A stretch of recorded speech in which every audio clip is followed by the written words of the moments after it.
Xing Chunhui, the weekend means spending.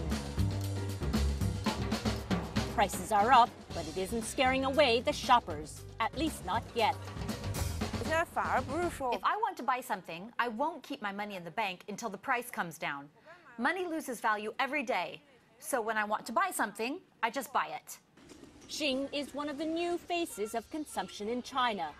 She's young, she's a white-collar worker, she makes over $10,000 a year and spends up to 60% of it on shopping, travel, facials, gifts, and eating out. Like many of her peers, she keeps more money in her pocket by living with her parents and doesn't spend a whole lot of time worrying about China's economic slowdown. Headline economic stories in recent months are creating jitters for investors and businesses on the mainland.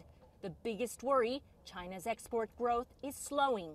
But some economists say the world should be less concerned with the old economic indicators and instead keep its eye on these new consumers.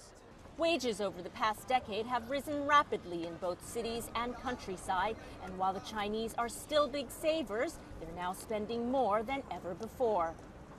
That's good news for multinationals like Nestle. The world's biggest food company is expecting another year of 20% sales growth in China this year, says China CEO Roland Decourbe. You've got an inflation as 6%, and you've got a salary increase at 15%. So do the math, and then you can see the people have more money to spend, and this is good for the consumption overall. So while economic growth may be losing pace, shoppers aren't, says CLSA economist Andy Rothman. I think we really need to give up this obsession that we've had with rebalancing the Chinese economy, meaning that consumption is weak. For example, private consumption is a third of GDP here, but it's almost 60% of India's GDP. Yet retail sales of everything here are growing faster than in India. While there's no one index closely followed for consumption trends in China, some indexes are starting to trace the boom. Nielsen has been surveying China's consumer confidence for the past 7 years, and this year's first quarter has been the best ever.